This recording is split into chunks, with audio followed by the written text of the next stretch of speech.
예, 우리 지난주에 말씀을 나누면서 성령의 열매가 어디에서 잘 가장 드러나느냐, 이런 이야기들을 같이 함께 나누었었는데요. 성령의 열매는 이제 성품이라는 이야기를 드렸습니다. 그래서 우리의 성품이 제일 가까이에 있는 사람에게서 가장 많이 나타나고, 제일 가까이 있는 사람이 내가 어떻게 성품이 바뀌어졌는지를 제일 잘 알지요.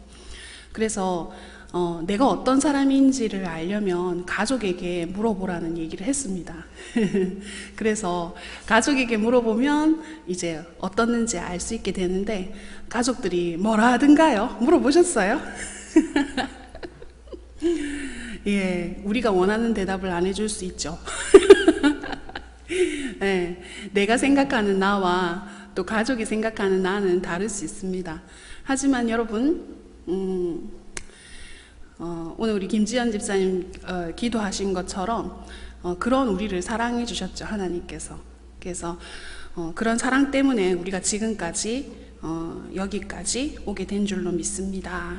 아멘.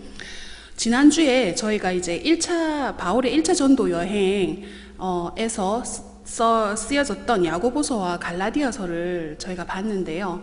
잠깐 지도를 통해서 그 내용들을 우리가 한번 보고요, 2차 전도 여행을 보도록 하겠습니다. 자, 파워포인트를 보면요, 이제 지도를 보실 수 있는데요. 교재가 여러분들 540페이지, 기존 책은 540페이지고요 새 책은 544페이지입니다 예, 지도 찾으셨나요? 제일 꼭대기에 보시면 지도가 나와 있죠. 바울의 1차 전도 여행인데요. 여러분, 바울의 1차 전도 여행은 바울이 내가 이제 전도 여행을 해야 되겠구나 하고 결정해서 간 것이 아니었고요.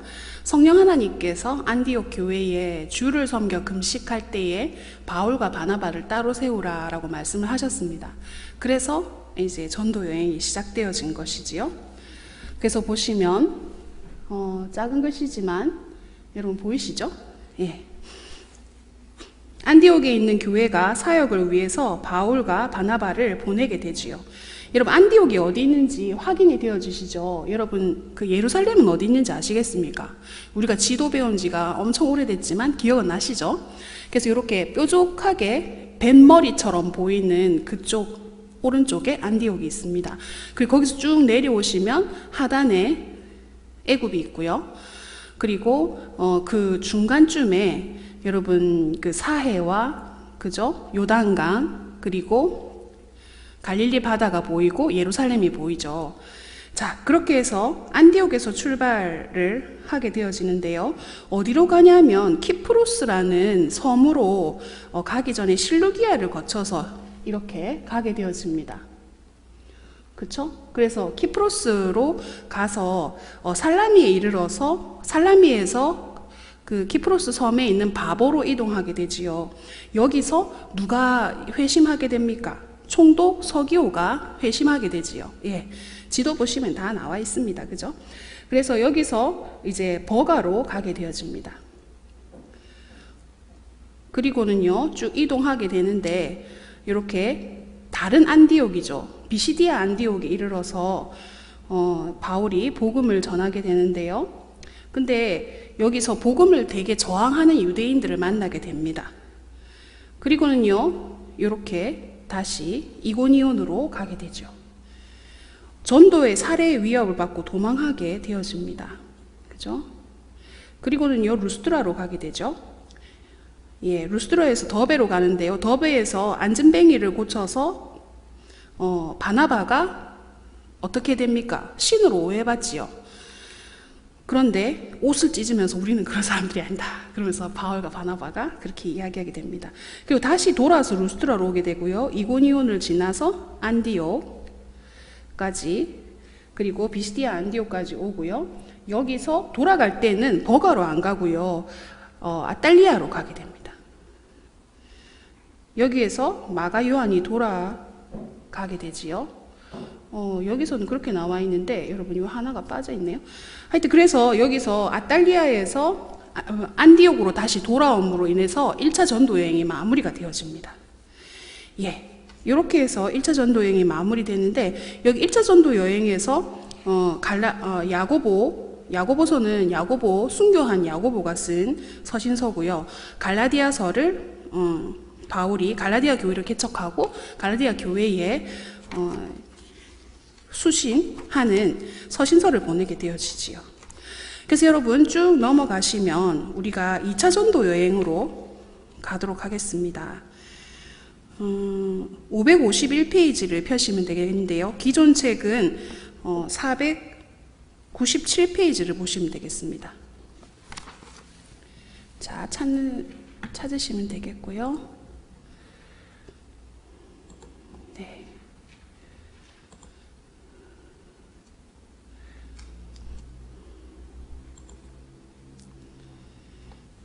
자,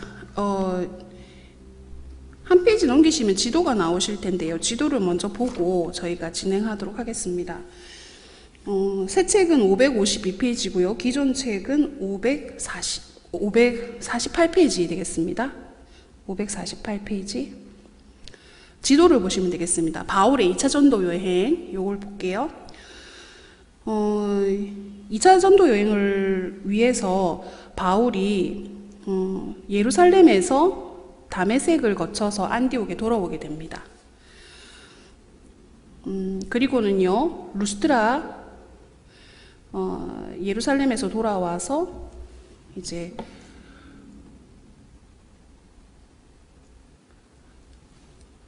안디옥에서 이제 다소로 가게 되는데요. 다소는 어느 지역이냐 하면, 여러분 다소는 바울의 고향이지요. 다소 사람이잖아요. 그렇게 해서 진행해서 더베로 가게 되고, 더베에서 이고니온 가기 전에 루스드라로 가게 되죠. 여기서 디모데를 복음 사역에 데리고 가게 됩니다. 그리고 이동한 곳이 비시디아 안디옥이죠. 여기에서 드로아로 가게 되는데요. 여기에서 환상을 보게 됩니다. 여러분, 바울이 가고자 한 곳은 어디였어요? 예, 아시아로 가려고 했잖아요.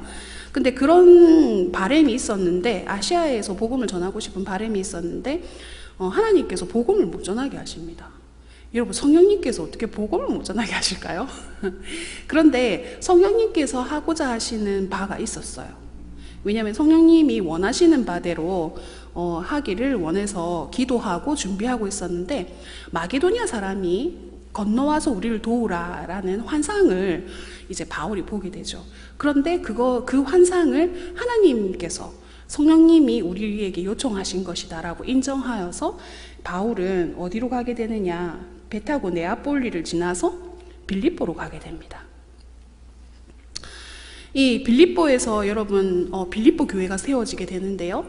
이 빌립보 교회가 세워지게 되는데 아주 중요한 역할을 했던 여자 한 분이 계시죠. 예, 루디아가, 예, 자주장사 루디아죠.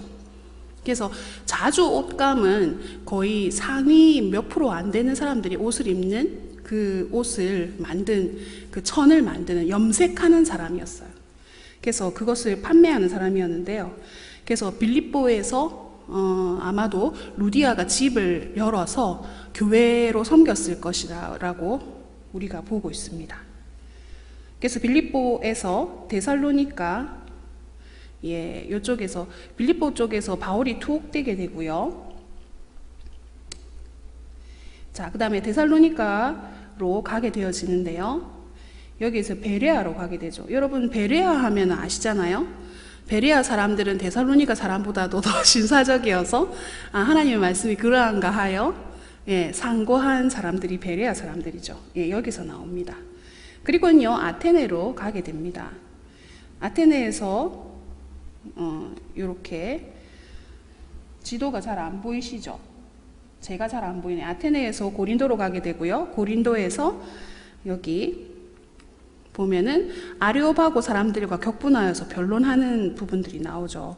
그리고는 배 타고 에베소로 가게 됩니다. 그리고 밀레도를 거쳐서 어디로 가게 됩니까? 다시 돌아오게 되지요. 가이사랴로 통해 가지고 예루살렘으로 돌아오는 것이 2차 전도 여행입니다. 그래서 이 전도 여행 동안에 바울이 했던 그 교회 세우는 일, 복음 전하는 일, 그리고 서신서를 이렇게 교회를 더 든든히 세우기 위해서 서신서를 보낸 그 일에 대해서 저희가 한번 살펴볼 건데요. 우리가 지도를 봤던 앞쪽 페이지를 보시면 79일차 해서 나오는 것이 2차 전도 여행에 대한 내용들이 나와 있어요. 근데 2차 전도 여행은 인간과 하나님의 협주곡이었다, 이렇게 타이틀이 되어 있잖아요. 그래서 2차 전도 여행의 팀 1은 누구지요? 예. 여기서는 마가랑 동행하는 문제 때문에 누구랑 싸웁니다. 바울이, 그죠? 누구랑 싸웁니까? 네, 바나바하고 싸우죠. 이렇게 좋은 사람 둘이서 싸울 수 있을까요? 그런데 이렇게 싸웠다는 것은 어떤 것이 하나님의 뜻인지 서로 주장하는 것이 달랐기 때문이고, 그런데 중요한 것은 결론은 싸움을 통해서 전도팀이 2개가 구성되어졌다는 거예요. 그죠? 그래서 이 마가의 동반 문제 때문에 바울은 실라를 선택하게 되고 바나바는 마가를 선택하. 그죠? 그래서 2차 전도 여행은 마게도니아 지역을 전도하는 것이 목적이었다, 이렇게 보시면 되겠지요. 그래서 바울은 자신의 계획과 성령님의 충돌할 때, 아까 우리 지도에서 잠깐 말씀드렸는데요. 예, 드로아에서 하나님께서 복음 전하는 것을 원치 않으신다는 것을 분명히 알게 되었을 때에, 그때 성령님의 상충하심을 만났을 때 바울은 어떻게 했는가? 여기 79일차 여기 보시면 아랫단에서 하나, 둘, 셋, 네 번째 줄 보시면 자신의 계획을 어떻게 했다고 되어 있습니까? 그렇죠. 자신의 계획을 포기하고 누구를 따랐다고요? 그렇죠. 성령님의 인도하심을 따랐다는 거죠. 그것 때문에 빌립보 교회가 세워졌다는 거죠. 근데 여러분, 이 본문을 벌써 읽으셨을 텐데 여기에서 보면요, 하나님께 기도했던 바울이 가자마자 빌립보 지역에서 바로 전도한 게 아니에요. 나중에 성경을 다시 한번 보시면 좋겠는데, 거기서 바울은 기도처소가 있는지 찾아보려고 가는 중에 루디아를 만나게 됩니다. 그래서 하나님께서 루디아에게 바울의 말에 귀 기울이는 마음을 주세요. 그러면서 이것이 풀어지는 거죠, 하나님의 사역들이. 그래서 우리가 한번 살펴볼 때 하나님께서 원치 않으신다는 마음을, 이게 하나님의 일임에도 불구하고 하나님이 원치 않으신다는 그런 마음이 든다면 그때에는 우리가 어떻게 해야 될까요? 기도해야지, 기도. 아닌 줄 알면서 하나님인데 무조건 고, 이렇게 하면 안 된다는 거예요. 그래서 바울이 했던 것처럼 자신의 계획과 성령님의 인도하심이 상충될 때에 성령님의 인도를 따르기 위해서 내 계획을 접는 것, 그것이 필요하다는 거죠. 그래서 유럽의 복음화가 이 일들로 인해서 진행되게 되었다라고 우리가 봅니다. 자, 그런 중에 우리가 한번 살펴볼 것은요, 데살로니가 전서를 우리가 한번 살펴보려고 하는데요. 교재를 한번 볼까요? 네. 기존 책은 550페이지고요. 새 책은 554페이지입니다. 데살로니가 전서라고 되어 있는데요. 여러분, 이 데살로니가 전서는 데살로니가 교회에 2번 편지를 보내죠. 그래서 첫 번째 편지를 보내게 되는데, 데살로니가는요, 마게도니아 지방의 수도입니다. 그러면 마게도니아 지방의 수도라는 것은 어디라는 거예요? 유럽 쪽이라는 거죠. 유럽 쪽인데 2차 전도 여행 중에서 고린도에서 데살로니가 교회에 서신을 바울이 보내게 되거든요. 그러면은 어떻게 전도 여행을 하다가 또 서신을 보내고 이렇게 하는 상황인데, 이제 바울이 베레아에서 아덴에서 고린도로 가는데 데살로니가 교회가 계속 마음에 남았던 거예요. 그래서 그 강한 핍박 중에서도 그들이 어떻게 지내는지 너무너무 궁금했던 거예요, 바울이요. 그래서 AD 51년경에 고린도에 머무르고 있을 때 바울이 데살로니가 교회에 첫 번째 편지를 써 보내는 겁니다. 그러면은 목적이 분명하죠. 어떤 목적이겠어요? 핍박 가운데서도 잘 지내는지 너무 궁금했던 그들에게 편지를 보내면서 그들에게 또 문제도 있었어요. 뭐냐면 예수님의 재림에 대해서 오해하고 있는 그 부분을 풀어줬다는 거죠. 그래서 예수님의 재림에 대해서 오해하는 그들에 대해서 그러면 재림을 기다리는 성도가 이 땅에서 어떻게 살아야 하는지에 대한 내용들을 우리가 배울 수가 있겠죠. 그래서 데살로니가 교회에 보낸 전서를 보면서 야, 예수님의 재림을 기다리는 우리는 어떻게 기다려야 하는가, 그죠? 이런 것들을 살펴볼 수가 있습니다. 그래서 우리가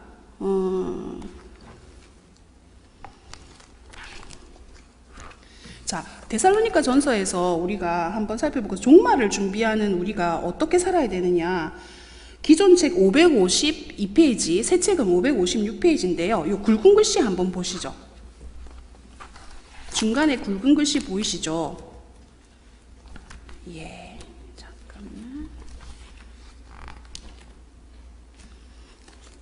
네. 여기 보시면 성경의 종말론적 계시의 목적은 먼저 미래적 측면에서는 인간에게 인간 역사의 종말과 인간의 영원한 구원과 심판에 대한 경고를 해줍니다 라고 나와 있는데요.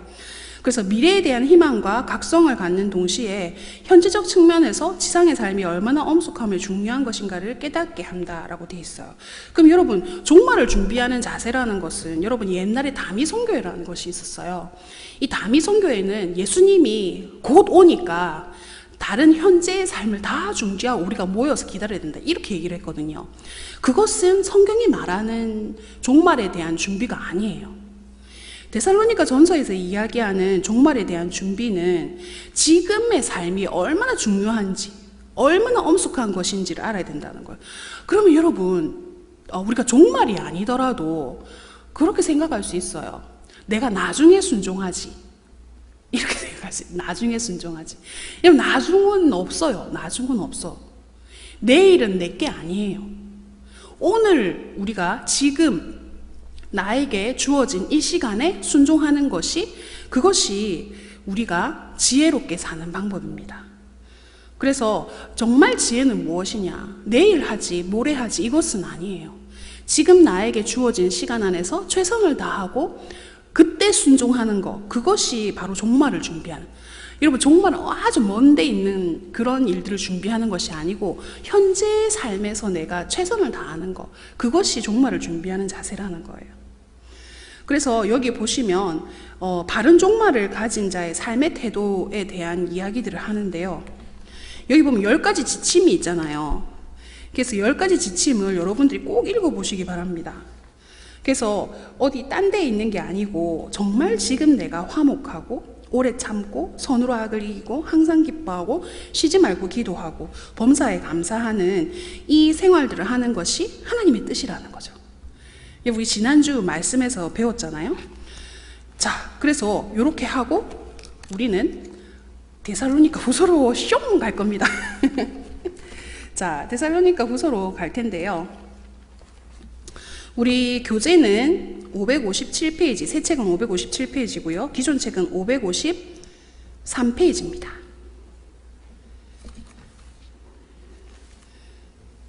자, 데살로니가 후서를 보시면요.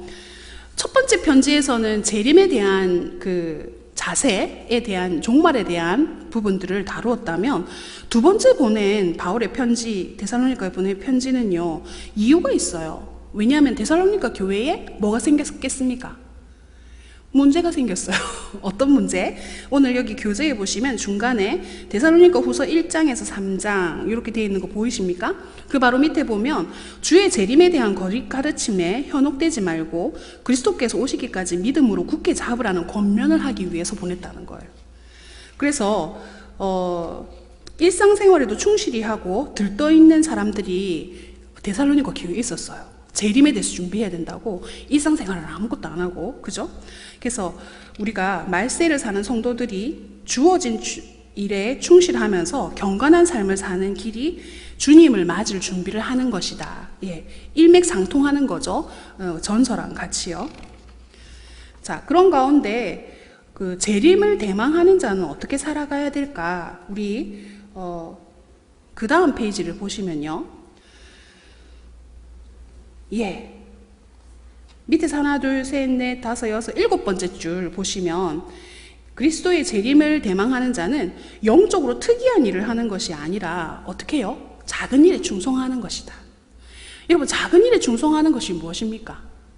지금 내가 중요해 보이지 않은 일이지만 지금 하나님이라고, 하나님의 뜻이라고 생각하는 일에 최선을 다하는 거죠. 그래서 여러분, 하나님의 뜻은 무엇이었어요? 항상 기뻐하고 쉬지 말고 기도하고 범사에 감사하는 그 일들 가운데서 내가 지금 최선을 다하는 그 일이 바로 내가 현재 삶에서 작은 일에 충성하는 겁니다.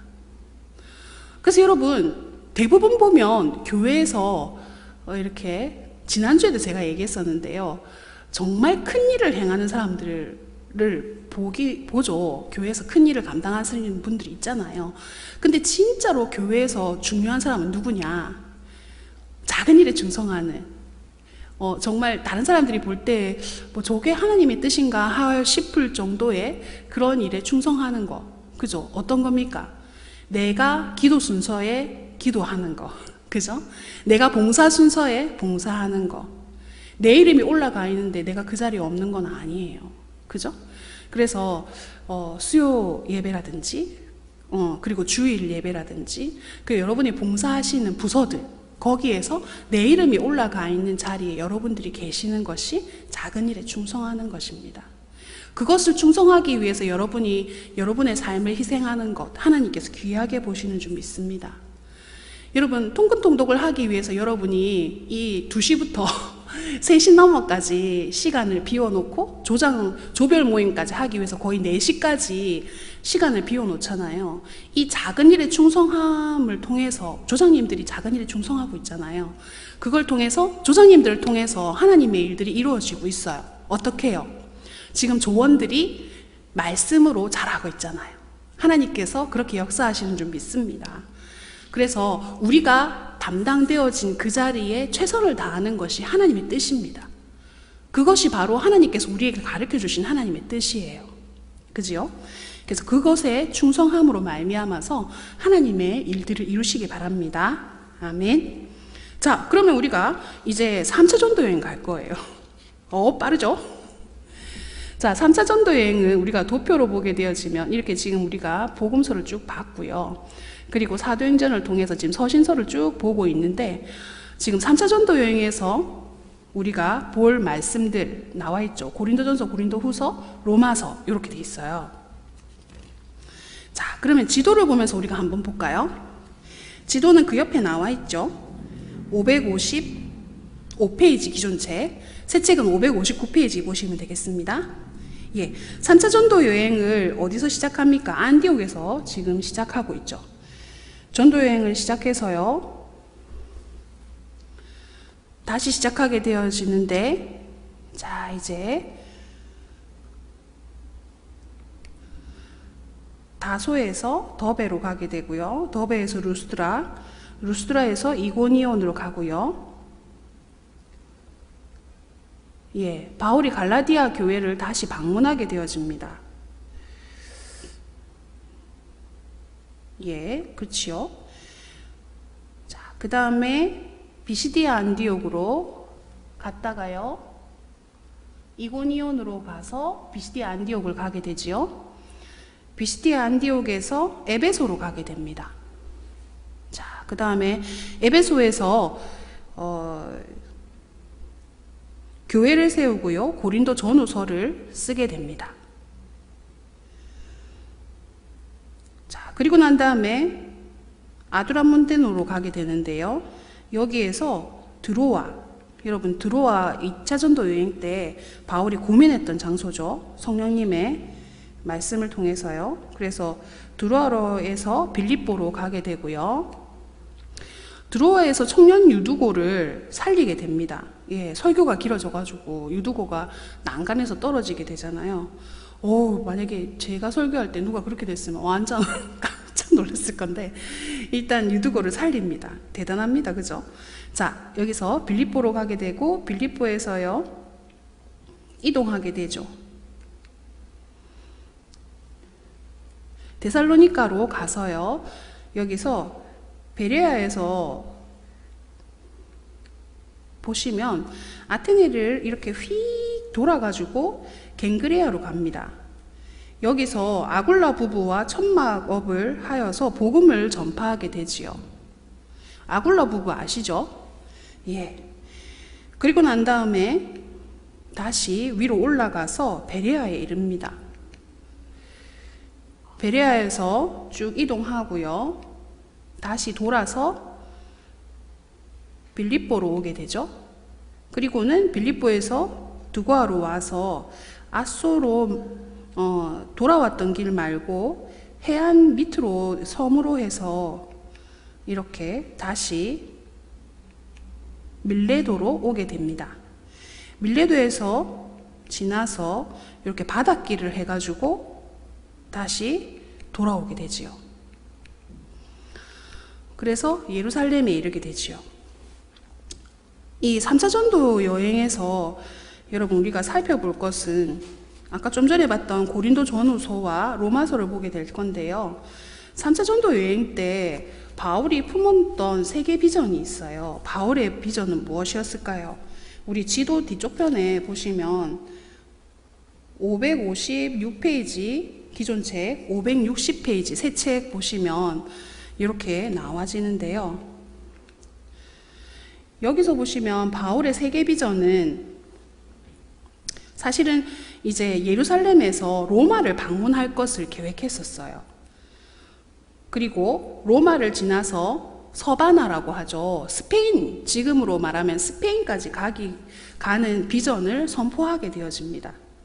그런데 이제 바울이 그렇게 계획을 하면서 이제 복음을 전했잖아요. 근데 복음을 전할 때 여러분 바울이 전한 예수 그리스도의 복음을 항상 사람들이 받아들인 것이 아닙니다. 두 가지 반응이 항상 있었어요.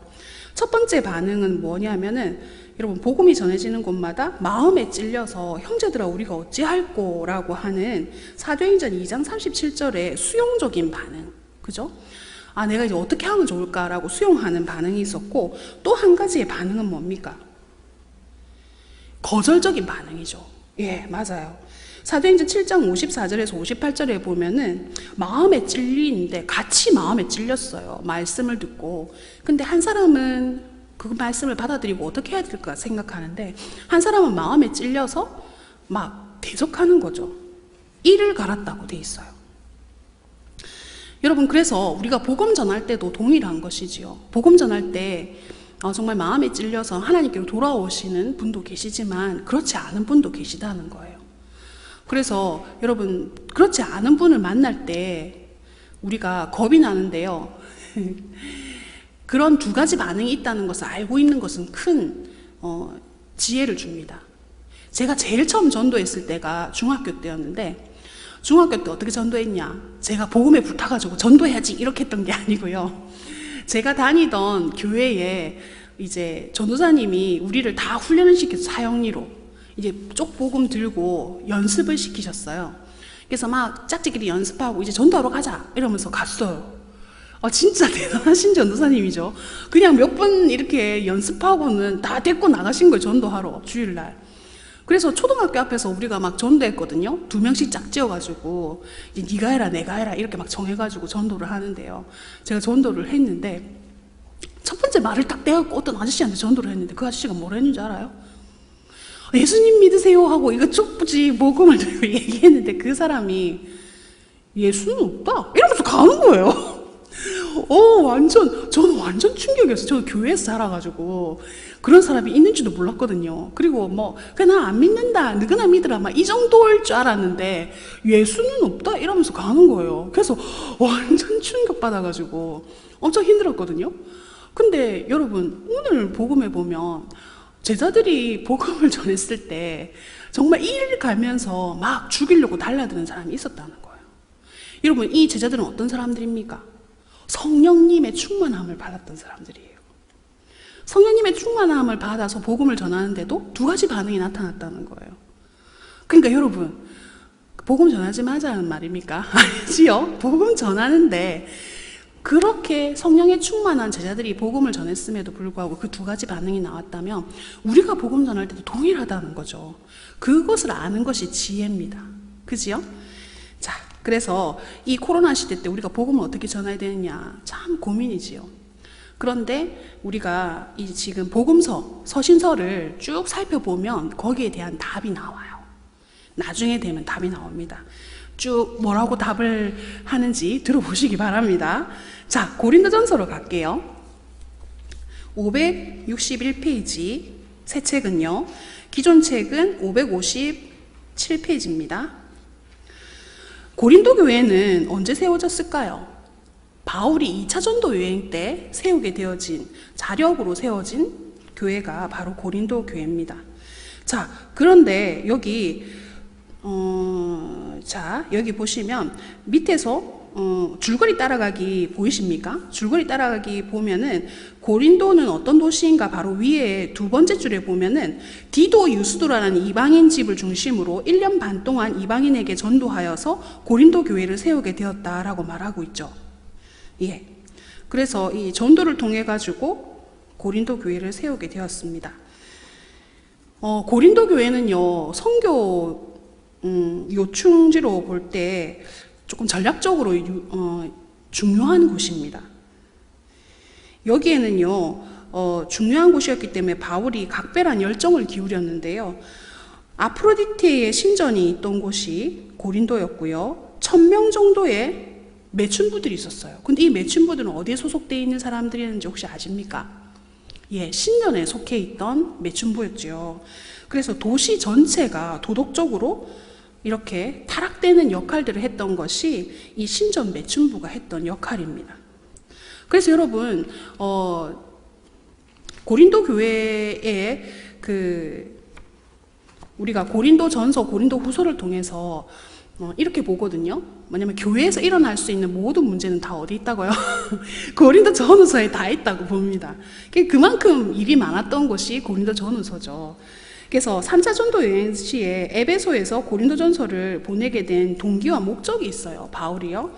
그것을 우리가 한번 볼게요. 한 페이지 넘겨보시면 558페이지 기존 책은 562페이지 새 책 보시면 나오는데요. 여기 보면은 고린도 교회는 모든 시대의 교회가 갖는 문제의 본보기를 가진 교회였고요. 그 밑에 쭉 둘, 셋, 넷, 5줄 내려오면 그들이 가장 고귀한 진리를 모르고 세상적인 진리를 자랑하는 것을 바울이 나무랍니다. 그러면 진짜 진리는 뭐라는 거예요? 진짜 진리는 예수 그리스도를 아는 것인데 그것 말고 다른 것만 자랑한다는 거죠. 그래서 그들이 잘못하고 있던 것은 도덕적으로 부패해 있던 거, 그죠? 간음, 난잡한 성행위, 그 다음에 술 취함에 빠져 있는 거, 사회적으로 종교적인 생활 면에서 잘못되어진 것들, 그죠? 뭡니까? 믿는 사람들끼리 소송하고, 그 다음에 이혼하면서 11조나 헌금을 하지 않는 모든 잘못된 교리, 무질서들을 책망하는 것이 바울이 고린도전서를 보낸 목적입니다. 그래서 이 무질서는 뭐 때문에 일어나게 됐느냐? 예수 그리스도를 주로 고백하지 못하기 때문이라는 거예요. 예수님을 주로 고백한다면 그들은 이런 문제에 있어서 하나님의 가르침을 따랐을 텐데 하나님의 가르침을 따르지 않고 자기중심주의, 자기중심이기 때문에 하나님의 말씀을 뒤로 했기 때문에 그런 일들이 일어나게 됐다는 거. 그러면은 주대심, 예수님의 주대심을 안다면 그들은 이렇게 하지 않았다는 거지요. 그래서 교회는요 이중성을 갖습니다. 어떤 이중성? 하나는 거룩성이고요, 하나는 세속성이에요. 그런데 우리가 이 세속성을 계속 이렇게 쳐내야 돼요. 거룩성을 지키기 위해서 세속성을 쳐내야 되는데 그것들을 하지 못하게 되어지면 힘들죠. 자, 그래서 고린도 교회의 문제의 원인에 대해서 우리가 한번 볼 텐데요. 자, 여기 보시면 제가 아까 전도에 대한 얘기를 했었잖아요. 우리 사형리의 그런 내용들을 보게 되면 우리가 지난번에 한번 이거 봤어요. 예수님이 자기 마음 바깥에 계시고 자기 마음의 주인이 자기가 되어지면 어떻습니까? 이 사람은 육에 속한 사람인 거죠. 그죠? 이 육에 속한 사람들은 하나님의 성령의 일들을 받지 않는 사람입니다. 그리고 그것이 어리석게 보이죠. 그러니까 제가 전도했을 때 뭐라 했습니까? 예수는 없다 그렇게 얘기하는 거죠. 어리석게 보이니까요. 자, 그 다음에 두 번째 사람은요, 예수님이 마음속에는 들어오셨는데 여전히 내 마음의 주인, 나의 주인은 누굽니까? 자기 자신인 사람이죠. 이 사람들은 보십시오. 형제들아, 내가 신령한 자들을 대함같이 너희에게 말할 수 없어서 육신에 속한 자, 곧 그리스도 안에서 어린아이들을 대함과 같이 하노라. 그죠? 너희를 저주로 먹이고 밥으로 아니하였느니 이는 너희가 감당하지 못하였음이거니와 지금도 못하리라. 너희는 아직도 육신에 속한 자다. 그죠? 왜 그렇습니까? 자기 마음의 주인이 자기 자신이기 때문에 육신에 속한 자라는 거예요. 그러면은 실제로 이 고린도 교회의 문제의 원인은 어떻게 하면 해결이 되겠습니까? 자기 마음의 주인, 결국에는 내 삶의 주인이 예수 그리스도가 되면 문제가 해결되어진다는 것이지요. 이런 사람을 어떻게 봅니까? 고린도전서 3장 16절 글자 보이세요? 너무 작죠? 그러면 보이시는 거 한번 읽어봅시다. 시작. 너희는 너희가 하나님의 성전인 것과 하나님의 성령이 너희 안에 계시는 것을 알지 못하느냐. 예, 바울이 얘기했던 거예요. 너희는 하나님의 성전이라는 거죠.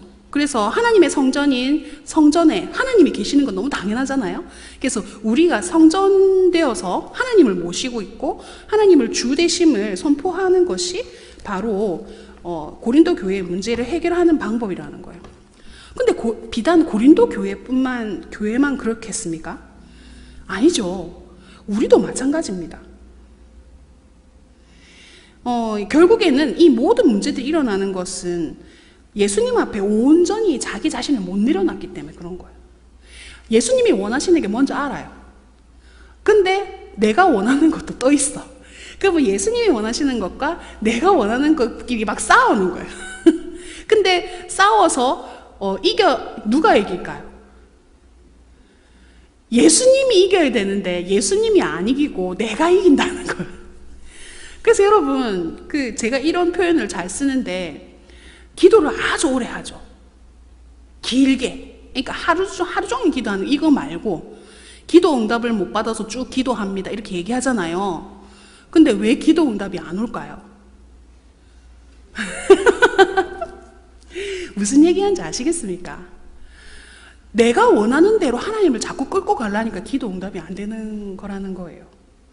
그러니까 하나님이 원하시는 게 뭔지 알아. 근데 그거를 안 하려고 기도를 하는 거예요. 그럼 되겠습니까? 그렇게 기도하는 거 아니라는 거죠. 그럼 어떻게 기도해야 돼요? 하나님, 내가 원하는 거 있습니다. 근데 내 뜻대로 안 하고 하나님이 원하시는 거대로 내가 할 수 있도록 힘을 주세요. 이렇게 기도를 해야 되는 거죠. 그게 바로 예수님이 했던 기도 아니겠어요? 이 잔을 옮기십시오, 아버지. 그러나 내 뜻대로 마시고 아버지의 원대로 하십시오. 이거 기도잖아요.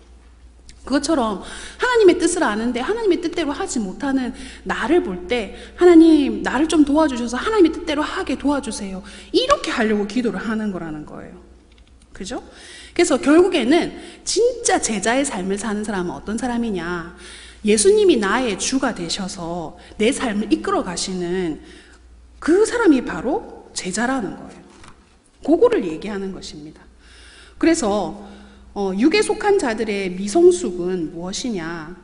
결국에는 하나님이 나의 주인이십니다라고 삶으로 고백하지 못한다는 거예요. 그죠? 그거를 이야기하고 있는 것입니다. 자, 그러면은 고린도전서 7장에서 16장까지 보면서 8장에 이제 우상에 대한 문제가 있는데 이것만 얘기하고 좀 넘어가도록 할게요. 우리 교재는 561페이지 기존 책, 새 책은 565페이지에 보시면 8장에 대한 내용이 나옵니다. 이 8장에서는요, 무슨 문제가 나오느냐? 우상 제물을 먹는 걸 어떻게 해야 되느냐? 요 내용이 나와 있거든요. 근데 거기에 대한 가르침의 핵심은 뭡니까? 핵심은 만약에 형제가 우상의 제물을 먹는 것 때문에 시험에 든다면 나는 평생도록 육식을 하지 않겠다라고 바울이 얘기하거든요. 그것처럼 다른 연약한 형제가 시험받지 않도록 하기 위해서 내가 그 율법을 뛰어넘어서 행하는 그 내용을 얘기하고 있습니다. 바울은 그거랑 상관없이 육식을 해도 마음에 전혀 부담이 없어요. 그리고 믿음으로 할 수 있어요. 그런데 나 때문에 다른 형제가 시험에 든다면 그것 때문에 내가 안 하겠다는 건 거예요. 그런 어떤 원리가 필요하다는 거죠. 그러면 여러분 이것만 적용해서 되겠습니까? 우리가 자유함이 있어요. 예수 그리스도 때문에 우리가 모든 것을 자유하잖아요.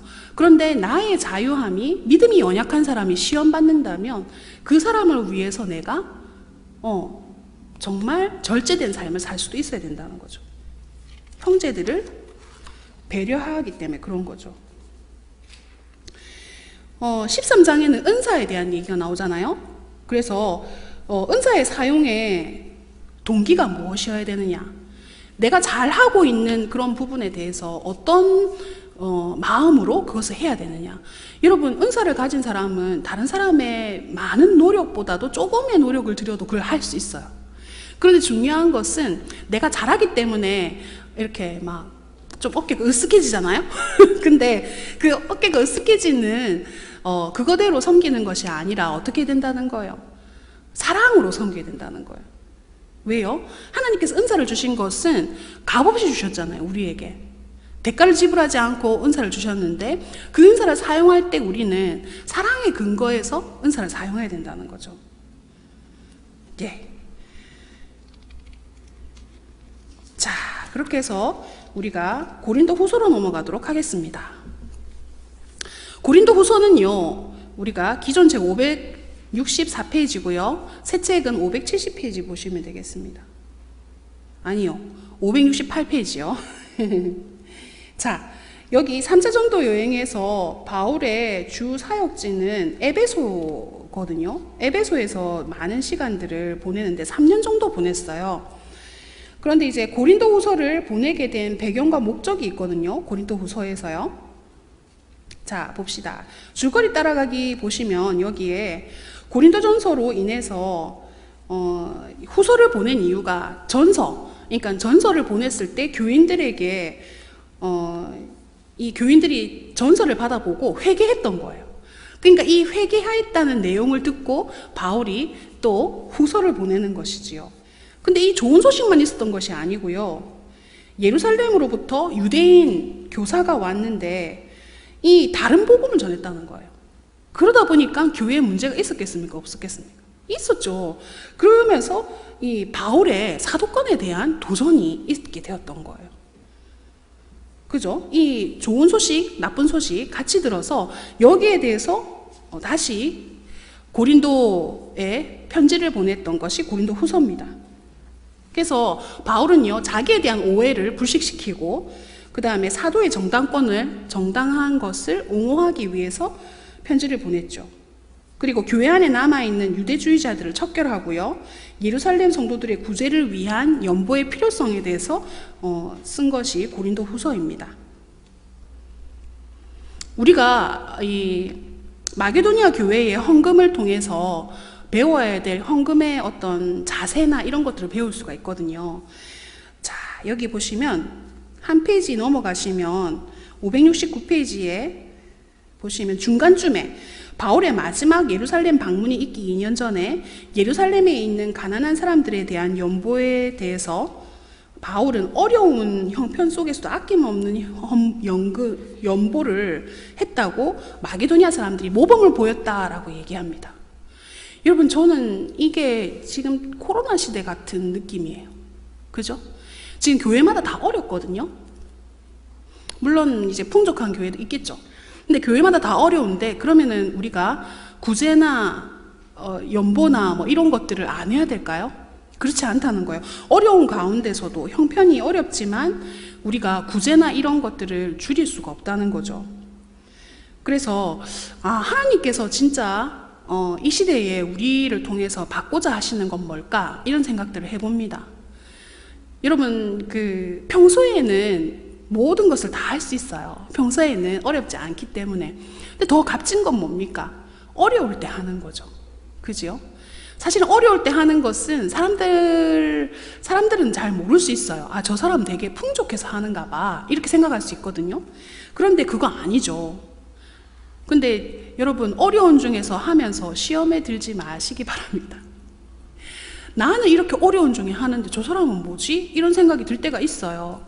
그러나 우리가 바라봐야 될 것은 하나님이시죠. 그래서 어려운 중에 하시는 것을 헤아리시는 것은 하나님이시기 때문에 우리의 이 정신을 계속 이어가야 되는 것이죠. 자, 우리가 이제 성경적인 헌금의 원리를 생각하면서 나는 어떤 자세로 헌금을 하는가. 예를 들면 내가 풍족할 때는 풍족한 대로 하고, 어려울 때는 내가 어려운데 무슨 11조야, 내가 어려운데 무슨 감사헌금이야, 이렇게 생각할 수 있죠. 그런데 중요한 것은 여러분, 어려운 가운데 했던 그것들을 하나님이 고린도 교회를 통해서 우리에게 주시는, 결국에는 그것조차도 인이라는 거예요. 내 중심적으로 생각한다는 거죠. 그죠? 그래서 정말 하나님께서 원하시는 것이 무엇인가 살펴보시면서 헌금조차도 하나님, 내 중심성으로 헌금하는 것 아니라, 내가 마음이 가는 곳에 하는 것이 아니라 정말 하나님께서 나에게 주신 하나님의 뜻대로 그렇게 헌금하시면 좋겠습니다. 자, 그러면 우리가 이제 로마서로 갈 겁니다. 자, 정말 빨리빨리 가죠. 자, 이렇게 가면은 우리가 다 뗄 수 있을 것 같은 그런 긍정적인 마음이 듭니다. 로마서 우리 볼게요. 자, 우리 기존 책은 567페이지고요. 새 책은 571페이지입니다.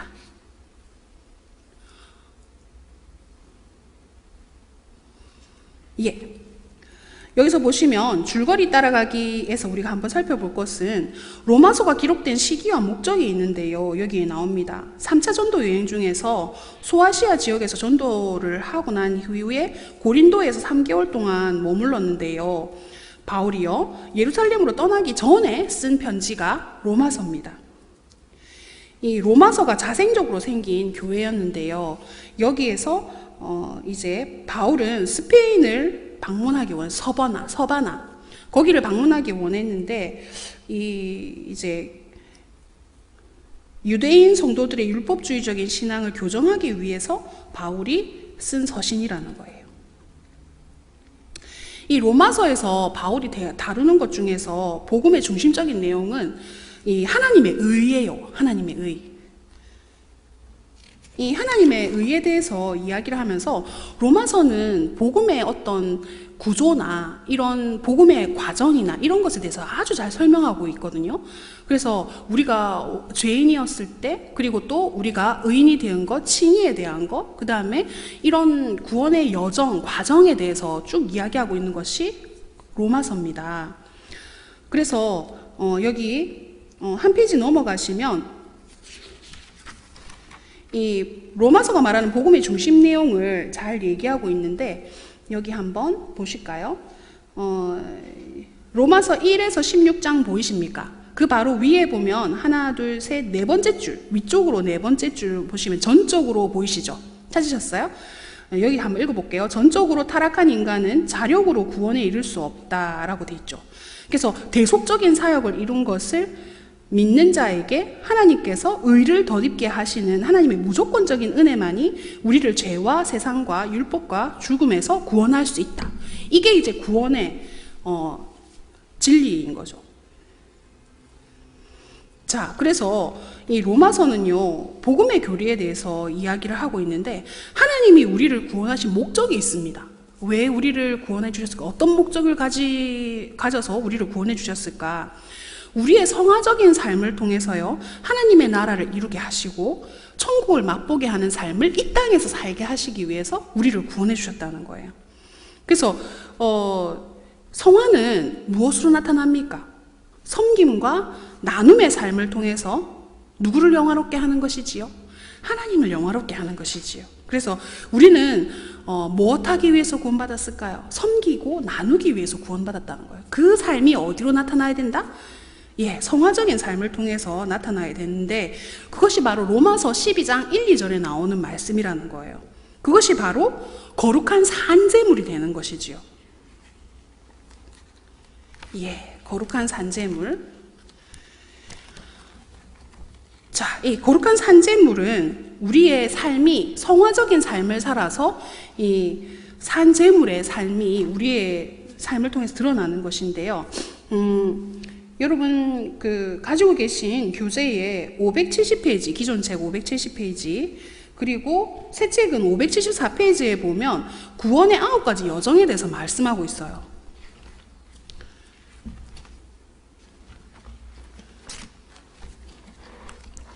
이 9가지 여정에 대해서 우리가 한번 살펴볼 건데요. 여러분, 이 9가지 여정에 대해서 여러분이 조금 이해하시는 것이 필요한데요.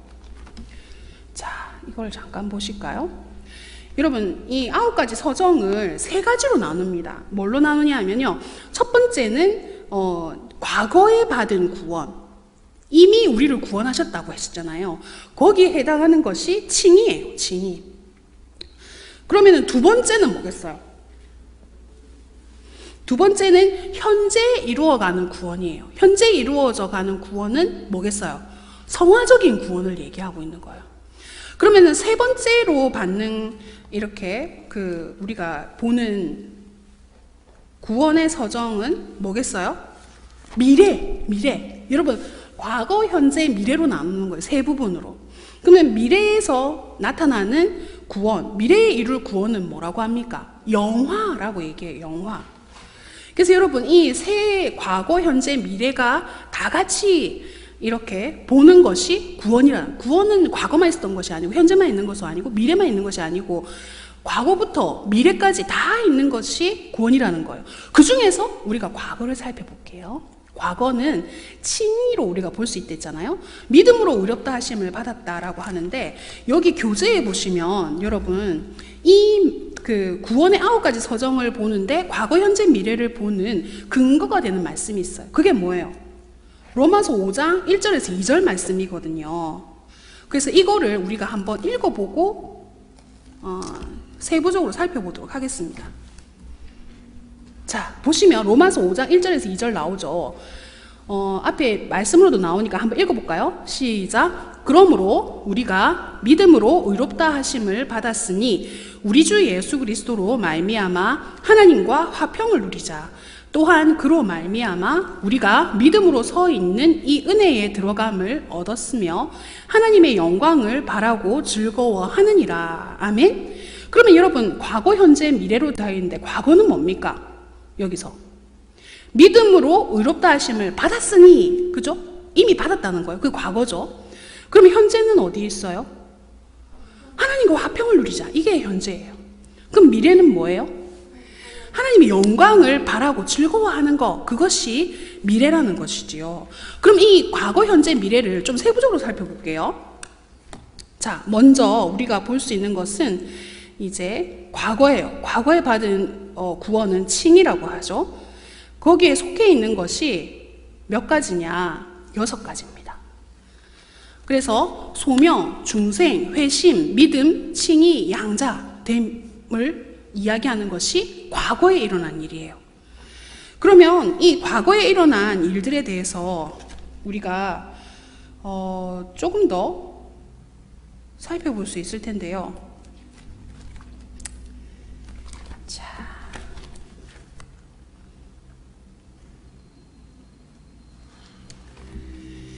소명이 무엇이고, 중생이 무엇이고, 회심이 무엇이고, 믿음, 그 다음에 칭의, 양자됨이 무엇인지를 우리가 이것만 살펴봐도 사실은 시간이 너무 빨리 가기 때문에 이거 어떻게 살펴볼까 지금 고민 중이라서 잠깐 그렇게 했는데요.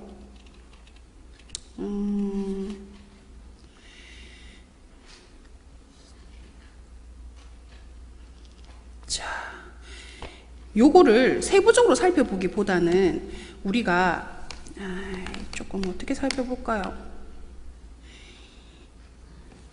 여러분이 이 그림을 한번 보신 적이 있으실 텐데요. 이 그림을 한번 볼까요?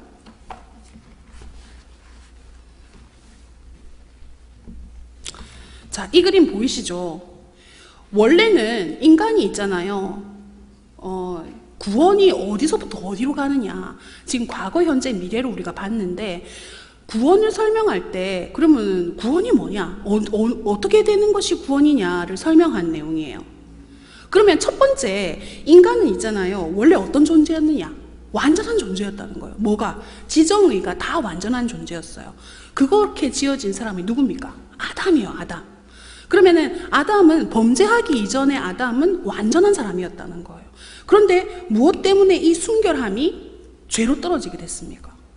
범죄함으로. 어떻게? 선악과를 따먹었는데 이 선악과 한 개 따먹고 나는 왕죄인이 되었다. 이렇게 설명하면 사람들 잘 이해하기 어려워요. 그런데 뭘 어긴 거예요? 하나님의 계명을 어긴 거거든요. 하나님께서 한 가지의 계명을 주셨어요. 이 선악을 알게 하는 나무를 따먹으면 네가 진짜 정령 죽으리라 라고 말씀하셨단 말이에요. 그 계명을 어겼기 때문에 범죄하게 되었다는 거죠. 그래서 여기 그림에 보시면 완전한 1번의 자리에서 어디로 가게 됐다는 거예요? 2번의 자리로 가게 됐다는 거예요. 그죠? 이 2번의 자리는 무지와 유죄의 자리, 죄, 타락하게 됐다는 거예요. 완전한 존재였는데 타락하게 됐다는 거죠.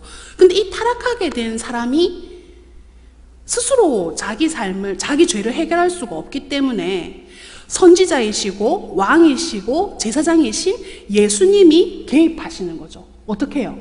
저렇게 붉은 보혈을 흘려주시면서 십자가에서 우리의 죄를 사해 주셨다는 거예요. 그렇게 됨으로 말미암아서 인간은 어떻게 되었다는 거예요? 의에 이르고 거룩에 이르고 지식으로서 다 회복이 되어지는데 이것이 완전하지가 않다는 거예요. 구원은 받기는 받았으나 완전한 구원이 아니고 불완전한 구원이라는 거예요. 아까 우리 사형리 이 구조를 통해서도 보셨잖아요. 예수님을 영접하긴 했지만 아직까지 우리의 삶의 태도들이 다 바뀌어지지 않았다는 거예요. 그거를 나타내는 거예요.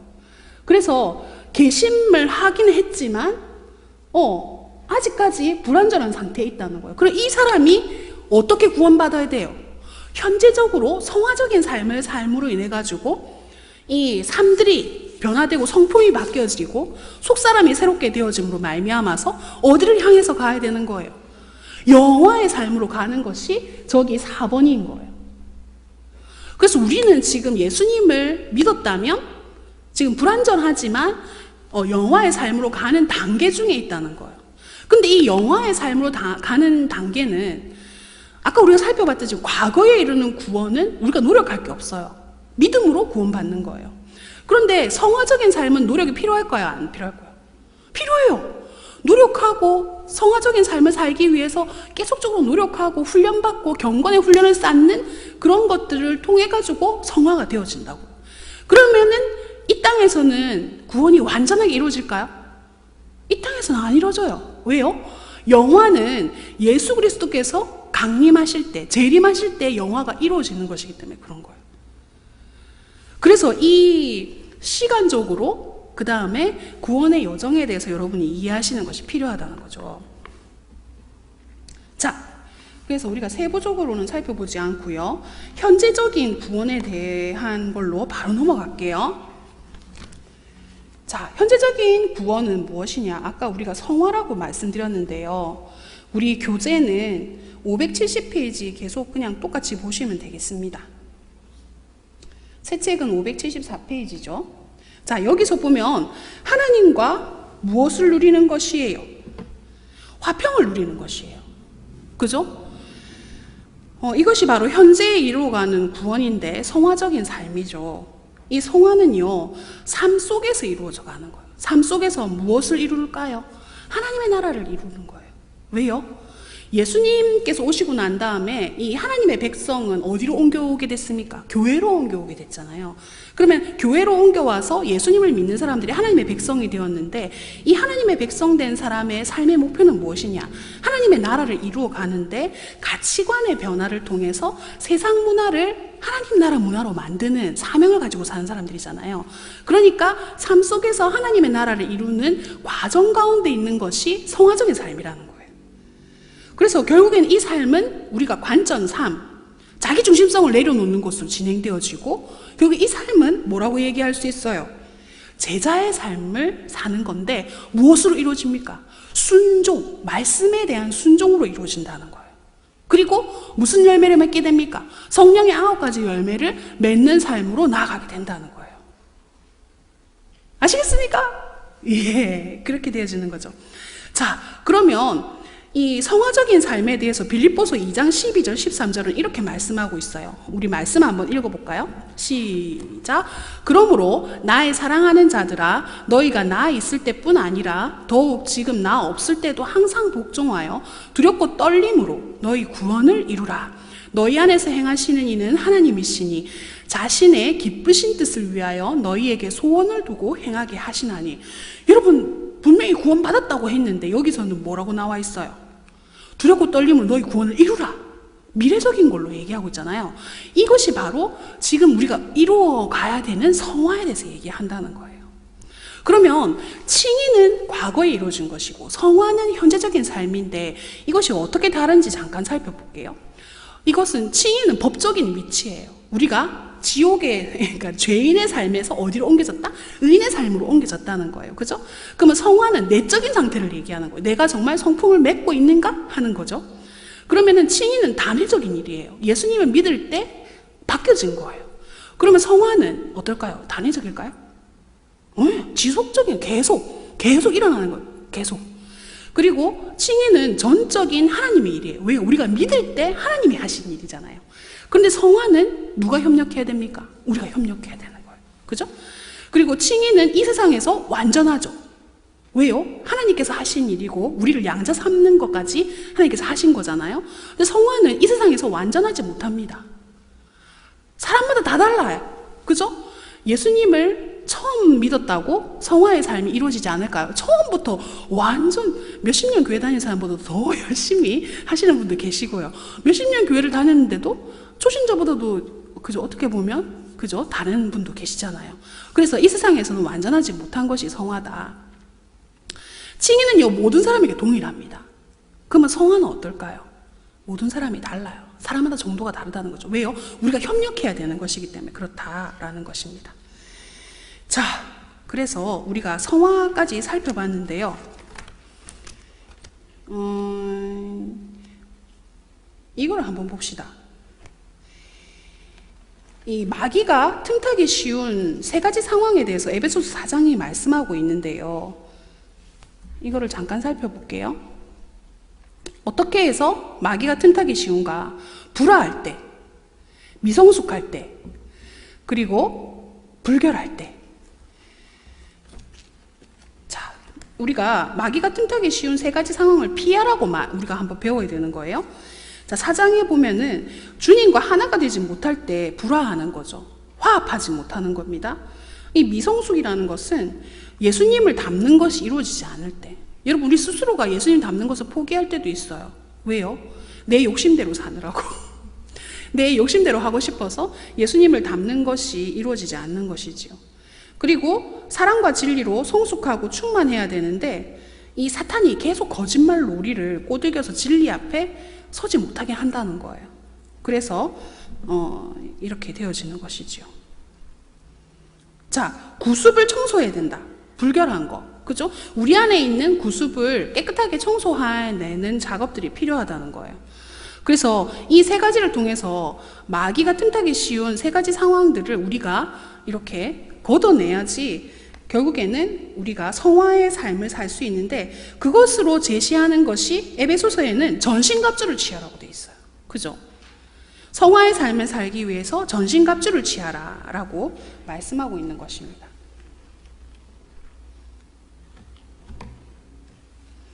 자, 그러면 이 성화의 핵심은 뭘까요? 성화의 핵심. 아까 우리 로마서 12장 1절 2절을 우리가 살펴봤잖아요. 성화의 핵심은 우리 교재를 보면요, 새 책은 576페이지, 기존 책은 572페이지에 나오는데요. 여기 보시면 성화의 핵심은 변화라는 거예요. 변화. 내 삶이 이전의 삶하고 계속 달라지고 예수 그리스도를 닮은 삶으로 계속 바뀌어지는 거. 이 단순한 행동의 변화가 아니라 뭐의 변화요? 가치관, 생각의 변화, 의식의 변화가 나타나는 것이 이 성화의 핵심이라는 거예요. 그죠? 그래서 우리도 자기 중심성을 어떻게 해야 됩니까? 제물로 하나님께 바쳐야 돼. 계속 바쳐야 되고요. 이 자기 중심성을 죽인다는 것은 뭡니까? 인위의 삶을 내려놓아야 된다. 인위의 삶. 그죠? 삶의 모든 부분에서 주님의 주권을 우리가 인정하고 그분의 통치에 어떻게 해야 됩니까? 순종해야 되는 거예요. 순종. 그리고 하나님의 주대심을 인정하는 삶을 살아야 된다. 여러분, 이거 어떻게 이렇게 인정할 수 있을까요? 매 시간마다 계속 하나님을 따르는 삶. 여러분, 집에 있으면, 집에서 우리 자녀들과 남편과 함께 있으면은 정말 즐겁고 기쁘죠. 정말 기쁘고 즐겁습니다. 그런데 어떤 때는 정말 조그마한 일 때문에 우리의 마음이 정말 부글부글 할 때도 있잖아요.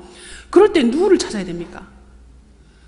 대부분 모든 일에 우리는 어떻게 하느냐, 이렇게 된 건 다 니 때문이다, 이렇게 얘기할 때가 많아요. 니 때문에 그래 된 거다. 니가 그렇게 안 했으면 이렇게 안 됐을 건데 니 때문이다, 니 때문에, 이렇게 얘기하거든요. 근데 그때 우리가 누구를 찾아야 되겠어요? 주님을 찾아야 돼요. 주님을. 하나님 제발 좀 도와주세요. 사랑이 안 됩니다. 사랑할 수가 없어요. 주님, 저 말 때문에 내가 완전 미칠 것 같습니다. 이런 생각이 들 때 주님을 찾아야 돼요. 주님을. 하나님, 제가 왜 이렇게 기분이 나쁘고 힘들까요? 하나님 도와주세요. 제가 사랑할 수 있도록, 나를 사랑하고 내가 사랑해야 될 사람에게 더 상처를 주지 않도록 하나님 도와주십시오. 그죠? 이 쉽게 안 되집니다. 그죠? 한번 처음 하는 것이 제일 어렵습니다. 처음 하는 것이 제일 어려워요. 그런데 한 번 하고 두 번 하면 그 기간이 또 짧아지고 빨리 순종할 수 있어요. 그런데 이걸 자꾸 미루면 어떻게 되겠습니까? 더 순종이 늦어져요. 그러니까 그냥 빨리 하나님 도와주세요 라고 하십시오. 그래야 이게 성화적인 삶이 사라집니다. 그죠? 나의 마음을 가장 잘 부글부글하게 하는 사람은 가족입니다. 가족. 딴 사람 아니고, 저기 멀리 지나가는 사람 아니고, 요 앞에 나가고 지하철 지나가는 그 사람 말고, 정말 내 마음을 부글부글하게 하는 사람은 내 가장 사랑하는 내 자녀, 사랑하는 부모님, 그리고 아내, 남편, 이런 사람들인 거죠.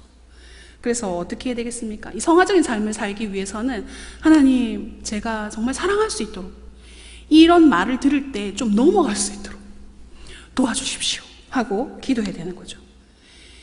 통큰통독 성경을 읽으려고 할 때 제일 방해하는 사람은 누굽니까?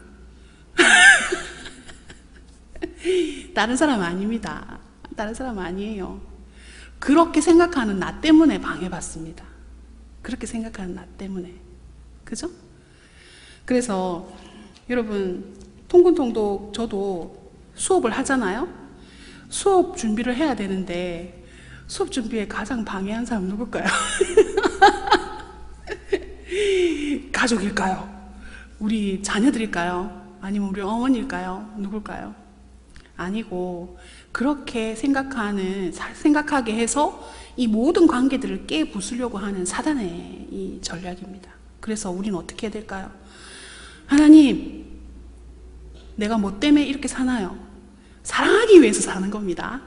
그렇기 때문에 사랑을 깨는 그 모든 것들을 우리가 정말 지혜롭게 성령님을 따라서 살아야 됩니다. 그래야 우리가 정말 놀라운 하나님의 일들을 하고도 넘어지지 않을 수가 있어요. 여러분, 저도 영적 싸움이 있어요. 어떤 영적인 싸움이 있을까요? 시간을 정말 아껴 써야 되는데 아무리 아껴 써도 시간이 없어요. 그런데 정말 그러니까는 가족들이 다 도와줍니다. 가족들이. 우리 어머니가 저를 이해를 하시겠습니까? 저희 어머니 저 이해 못합니다. 니는 맨날 그렇게 준비하는데도 또 준비할 게 있나 그러십니다.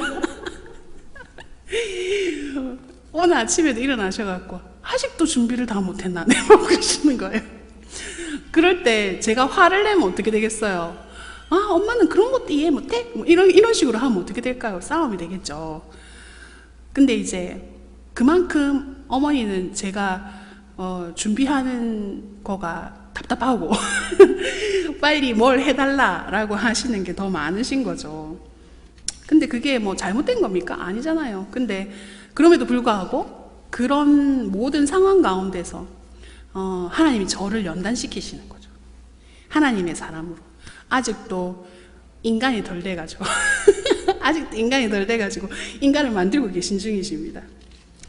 자, 그래서 이제 우리가 3차 전도 여행에서 마지막에 에베소에서 이제 바울이 복음을 전하게 되는데요.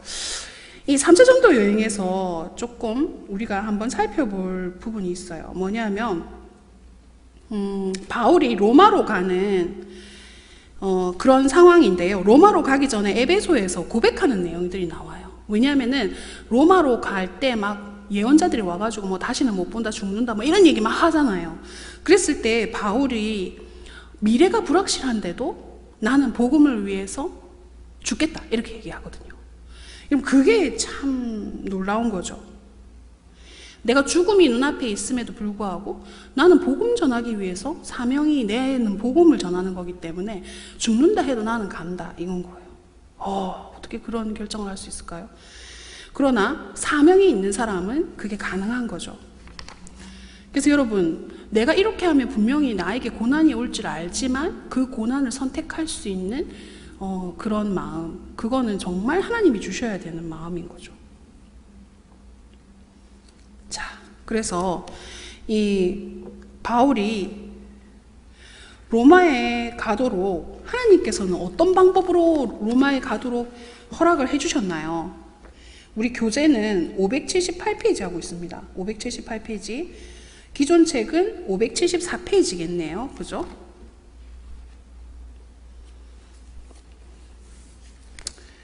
자, 제가 보니까요.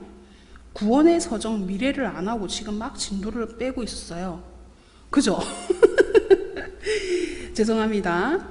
자, 그러면은 바울까지 보고 미래에 대한 걸 좀 볼게요.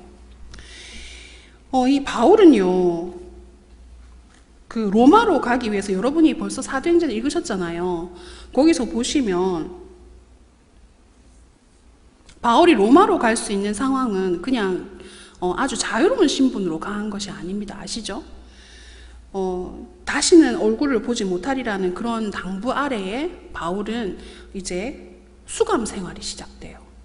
이 감옥 생활이 시작되는 거죠. 근데 첫 번째 장기 투옥은 이방인들이 성전에 들어온 이제 착각했죠. 유대인들이. 그래서 이 착각하면서 고발을 했어요. 근데 그 고발한 것 때문에 근데 사실은 바울은 어떤 사람이었습니까? 로마 시민권자였잖아요. 이 시민권자였기 때문에 예루살렘 폭도들로부터 로마 당국의 보호를 받게 됩니다. 그리고 난 다음에 신문을 받은 후에 바울이 로마로 이송되거든요. 그래서 이제 감옥에 갇힌 이 죄수의 신분으로 로마를 가게 되는 것이죠. 그래서 로마를 향해서 바울이 갈 때에 항해를 하잖아요. 이 항해를 하면서 우리가 한 3가지, 4가지 정도를 살펴볼 건데요. 교재 제일 574페이지 제일 밑에 보시면 그 새 책은 578페이지입니다.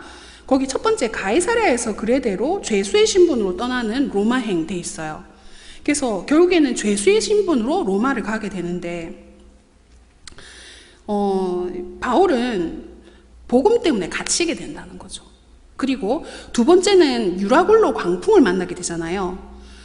정말 죽을 수밖에 없는 상황에서 하나님께서 선장보다도 더 가까이에서 하나님께서 바울에게 내가 곁에서 이제 죽지 않을 거다. 그리고 이 사람들 다 살 것이다. 이런 내용들을 하나님께서 말씀하시면서 이 사람들이 다 살 수 있도록 바울을 통로로 사용하십니다. 그죠? 그리고는 멜리데 섬에 갔을 때에 어떻게 합니까? 독사가 물잖아요. 불에서 나와가지고. 근데 조금 있으면 이 사람 죽을 거다 했는데 바울이 안 죽잖아요. 그러면서 신이다 갑자기 막 이러죠. 옛날 사람들 무섭습니다. 갑자기 막 그죠? 근데 이제 사망해서 죽을 수밖에 없는데 생명으로 나오게 되어지는 것이죠. 하나님께서는 이 모든 과정 가운데 바울과 함께 하셨다는 거죠. 근데 여러분, 사실은 이 과정이 쉬운 과정 아니에요. 만약 우리가 겪는다면 너무너무 힘들고 고생스러운 과정이잖아요. 그런데 이 과정을 거쳐서 바울이 로마로 가서 복음을 전하게 된다는 거죠. 그래서 바울은 로마에 도착하고 난 다음에 어떻게 합니까? 셋집에 살면서 죄수의 몸으로 하나님의 나라를 증거하고 그 다음에 예수님에 관해서 사람들을 설득하기 시작했죠. 그리고 복음을 전하고 가택연금의 과정 가운데 있었지만 하나님의 나라를 전파하게 되었다는 거예요. 그리고 여러분, 사도행전은 어떻게 끝나게 됩니까? 결론이 있어요? 결론이 없어요. 그 결론이 없다는 말은 복음이 흥왕하였더라라고 이렇게 끝나게 되는데, 그 흥왕이 지금 어디까지 와 있다는 겁니까? 우리한테까지 와 있다는 거예요.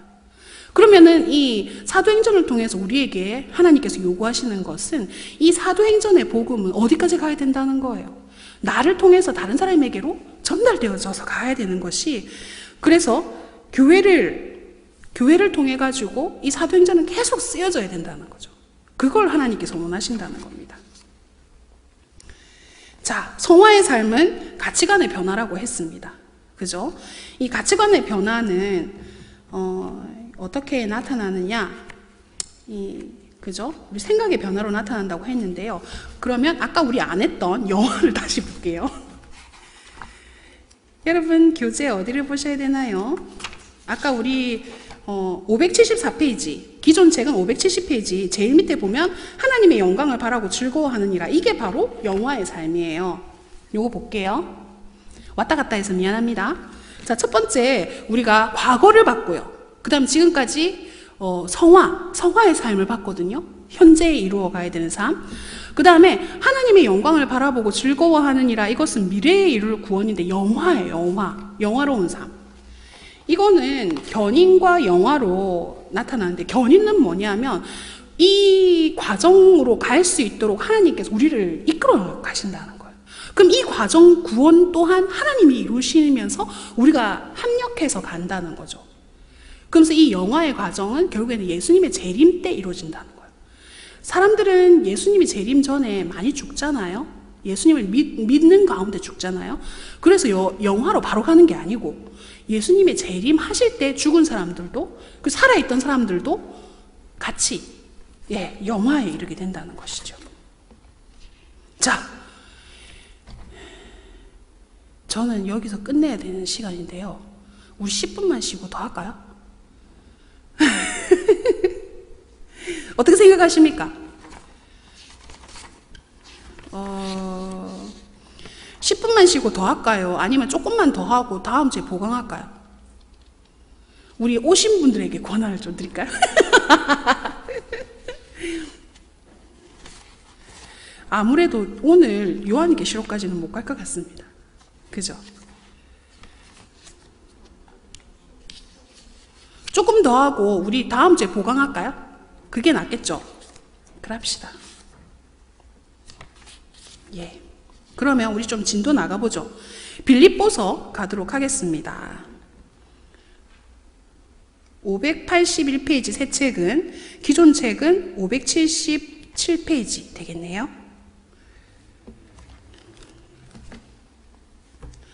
빌립보서를 가는데요. 여러분, 아까 우리가 바울이 옥에 갇혀서 로마로 가게 됐다 했잖아요. 그 중에 쓴 것이 옥중서신이거든요. 빌립보서를 보기 전에 옥중서신을 볼게요. 옥중서신의 첫 번째는 빌립보서고요. 빌레몬서, 골로새서, 에베소서, 이 네 가지가 옥중서신입니다. 저는 어릴 때 옥중서신이라서 바울이 감옥 안에서 썼구나 이렇게 생각했거든요. 물론 뭐 옥중서신이 맞는 말이긴 하죠. 하지만은 이때 바울은 이렇게 옥에 갇혔다기보다는 좀 자유로운 몸 가운데서 이렇게 썼다는 거예요. 그지요? 자, 그렇게 해서 옥중서신을 우리가 한번 보는데, 그 중에서 로마에서 빌립보서를 보내게 되어지죠. 자, 보시면, 지도에서 보시면 로마에서 빌립보서를 보내게 됩니다. 이야, 여러분, 빌립보, 그죠? 참, 빌립보는 우리 그때 루디아가 있었던 곳이 빌립보잖아요. 그죠? 예.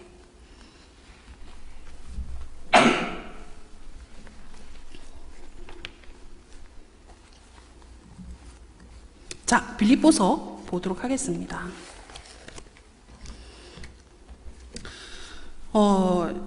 이 빌립보서의 기록 목적과 내용은 무엇일까요? 자, 우리 보면은 줄거리 따라가기 밑에 쪽에 보시면 그리스도께서 하나님의 목적을 이루기 위해서 가지셨던 동일한 마음을 성도들에게 갖도록 하기 위해서 바울이 이 책을 썼다는 거죠. 빌립보 교회에게 이 편지를 적었다는 겁니다. 빌립보 교회에 있었던 문제는요, 분파 문제가 있었어요. 근데 사실은 이 분파 문제를 먼저 얘기하지 않았고요. 바울이요. 먼저 얘기한 것은 무엇이냐? 예수님에 대해서 먼저 얘기했어요. 예수님의 위대하심과 이 왕이신 하나님이신 예수님이 어떻게 낮아지셨는지에 대해서 먼저 얘기를 하고요. 그리고 예수님의 온유하심과 고난받으심을 쭉 쓴 다음에 마지막에 이 분파의 내용을 얘기하고 있다는 거예요. 그래서 이 바울은 빌립보서를 통해서 환경을 초월한 기쁨의 비결에 대해서 얘기하고, 환경을 초월한 기쁨. 왜냐하면 기쁨의 서신이 바로 빌립보서잖아요. 근데 이 기쁨을 어떻게 이야기하고 있느냐, 어떻게 하면 항상 기뻐하면서 살 수 있을까, 그 얘기를 하고 있거든요. 근데 결국에는 이 환경을 초월하는 기쁨이라는 것은 어디서부터 오느냐, 그리스도와의 풍성한 교제를 통해서 오는 것이, 그것이 바로 환경을 초월하는 기쁨이라는 거예요. 그러면 환경은 너무 힘들고 어렵고 괴롭고 정말 죽을 것 같지만, 그런 가운데서도 어떻게 하면 기쁨이 올 수 있느냐, 그것은 하나님과 내가 교제할 때, 예수 그리스도와 진정으로 교제하게 되어지면 환경을 뛰어넘는 기쁨이 내 속에 있다는 거죠. 하나님의 말씀을 읽을 때 어떻습니까? 내 환경은 한 개도 바뀐 게 아닌데 그 환경을 보는 관점 자체가 바뀌죠. 그게 바로 우리로 하여금 성화적인 삶을 만들어준다는 거예요. 그래서 우리가 말씀 가운데로 계속 가는 이유는 뭐냐? 엄마도 바뀌지 않았어요. 아빠도 바뀌지 않았어요. 우리 아들도 딸도 바뀌지 않았어요. 그런데 그런 아들과 딸, 엄마 아빠를 보는 누가 바뀝니까? 내가 바뀌는 거죠. 그러니까 이 빌립보서를 통해 가지고 하나님께서 환경을 초월하는 기쁨은 하나님께서 주시는, 하나님과의 말씀을 통해서 주시는 그 관계 가운데서 우리가 변화되어질 때 가질 수 있는 거라는 겁니다. 그래서 그 옆에 보시면 빌립보서 2장 5절에서 8절 말씀이 있거든요. 우리 한번 읽어볼까요? 너희 안에.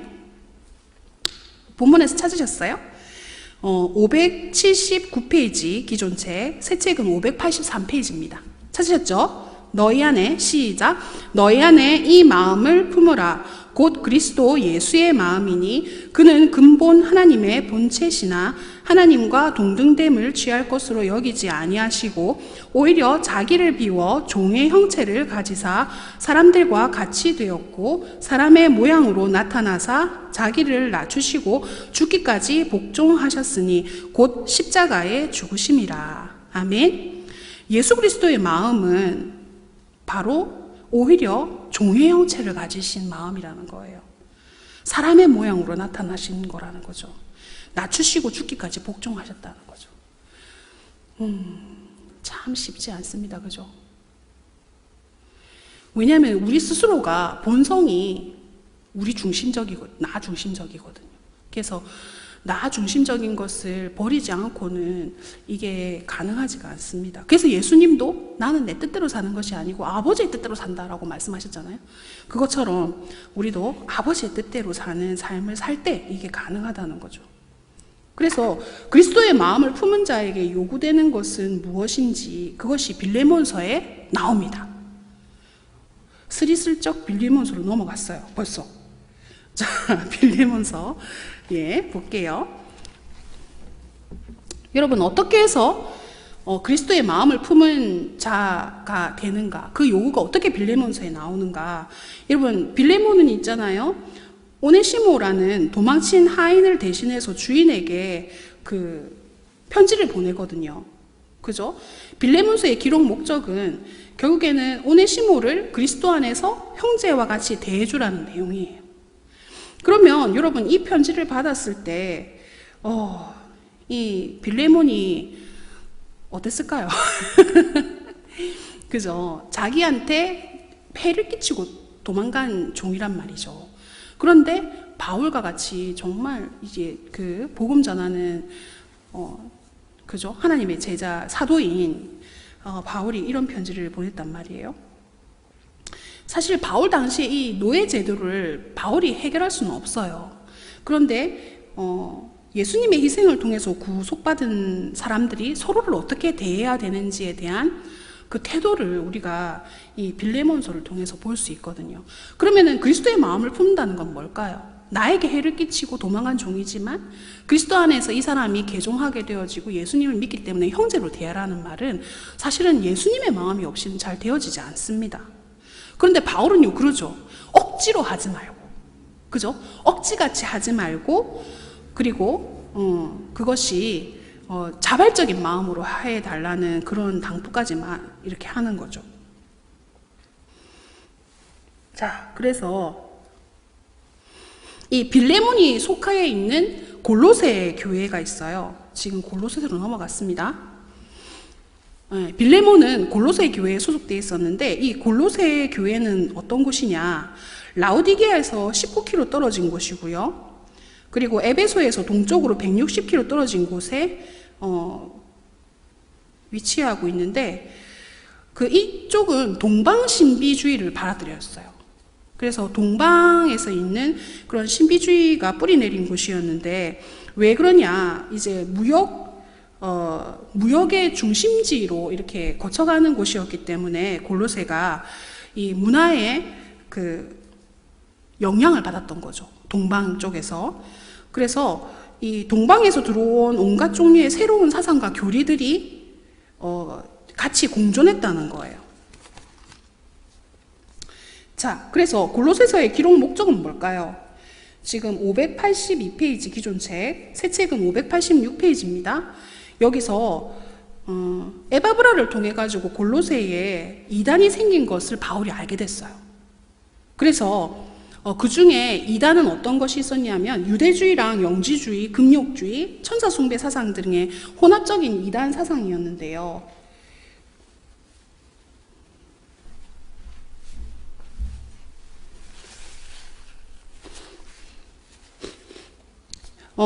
이들이 그 교회에 미치는 영향이 있었어요. 이들의 이론은 근본적으로 육은 악하고 영은 선하기 때문에 서로 접촉할 수 없다 이렇게 생각했다는 거예요. 이원론적인 그런 사상을 가지고 있었던 거죠. 그래서 이런 사상은 하나님에 대해서 아주 그 오해하게 만드는 사상이었습니다. 그래서 그리스도를 참 머리로 하고 그리스도의 몸인 교회를 이렇게 뭐라고 해야 될까요? 분리하는 그런 역할을 했던 거죠. 그래서 골로새 교회는 그리스도를 누구로 묘사하고 있냐면 머리로 묘사하고 있잖아요. 그리고 성도인 우리는 그리스도의 몸인데, 교회인데, 그러면은 그리스도는 세상에서 몸에 대한 머리이시기 때문에 우리가 머리이신 예수 그리스도를 따라야 된다는 거죠. 그 얘기를 하고 있는데 어떻게 하면 그렇게 할 수 있는가? 예수님 때문에 그렇게 할 수 있다는 거예요. 그래서 우리는 세상에서 예수님을 나타내는 도구로 이렇게 있어야 된다고. 예수님의 손과 발이 되어져서 이 세상에서 예수님을 나타내는 도구가 되어져야 된다는 거죠. 자, 그래서 이 골로새서에서 이 영지주의와 금욕주의와 천사숭배 사상이나 이런 것들이 나오는 이유는 동방주의의 영향을 받은 골로새 교회의 어떤 그런 지역적인 배경을 하고 있는 말씀이라는 것입니다. 그래서 골로새서 3장은요, 복음으로 인해서 변화받은 자들이 취해야 될 모습과 행동들을 말씀하고 있는데요. 이 변화의 핵심은 결국에는 가치관이 바뀌어지는 거라는 거예요. 그래서 여러분, 이 통근통독을 통해 가지고 우리가 성경을 쭉 읽었는데 그러면은 말씀을 통해 가지고 내 가치관이 얼마나 바뀌어졌는지를 살펴보셔야 돼요. 이제 말씀을 통해서 그 말씀 읽기 전과 그다음 말씀을 읽고 난 이후에 나의 가치관이 어떻게 바뀌어졌는지 한번 좀 생각해보고 정리하시는 시간이 필요합니다. 그죠? 그래서 나는 이 말씀을 통해서 내가 어떻게 바뀌어졌는가 묵상해 보세요. 이미 우리가 경험하고 있는 삶이지만 그 묵상의 삶을 통해 가지고 하나님이 나에게 이루신 그 전리품을 우리가 얻을 수 있거든요. 그래서 꼭 한번 묵상해 보시기 바랍니다.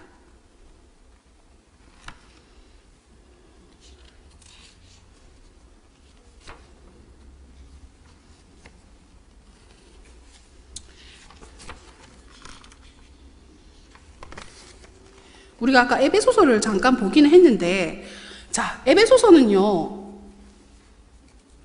어떤 도시일까요? 에베소서는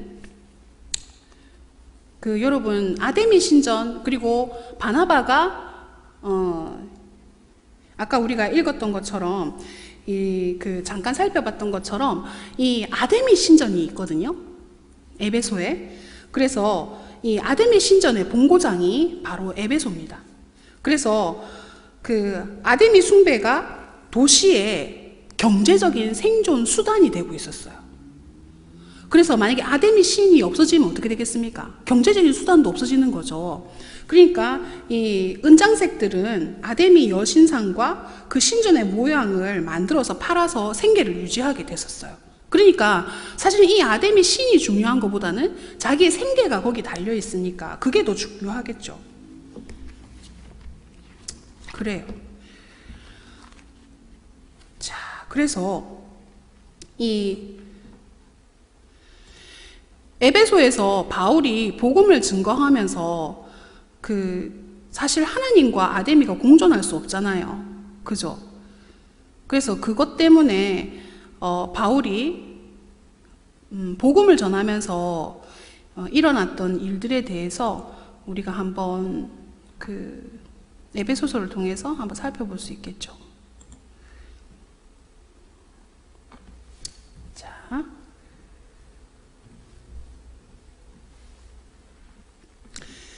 자, 그래서 에베소서에서 우리가 한번 볼 때 영적인 전투를 에베소서가 말하고 있거든요.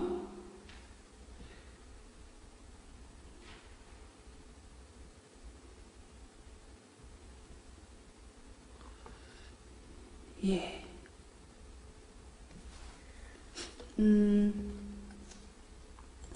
영적인 전투를 이야기하는 이유가 무엇인지 한번 살펴볼게요. 자, 영적인 전투를 강조한 이유는 에베소가 영적인 최대의 접전지라고 해야 되나요? 그렇게 보기 때문에 그렇습니다. 그 이유는 우상숭배 때문에 그렇거든요. 그래서 이 우상숭배로 말미암아서 이 영적인 세력의 본고지인 에베소에서 영적인 전쟁에 대한 이야기들을 하고 있는 것이지요.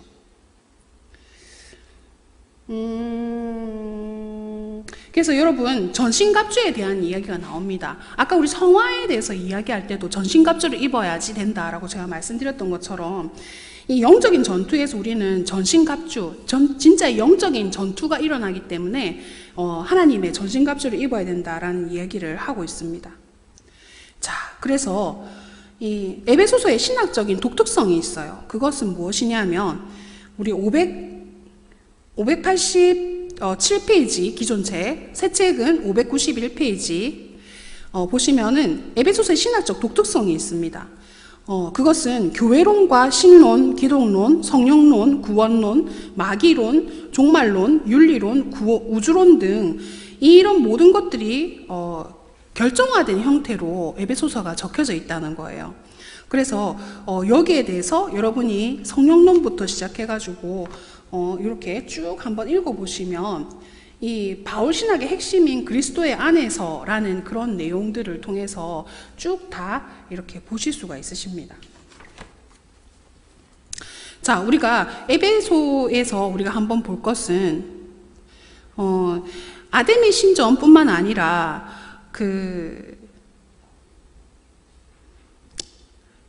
보시면 에베소에 셀수스 도서관이 있거든요. 여기 보시면 셀수스 도서관이 이렇게 나오게 되는데요.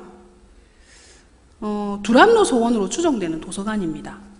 그래서 두란노 소원에서 바울이 이렇게 가르치고 했었잖아요. 그래서 이렇게 살펴보시면 되겠습니다. 우리가 디모데전서까지 보고 오늘 마무리하도록 할게요. 자, 디모데전서로 우리가 한번 넘어가 보겠습니다.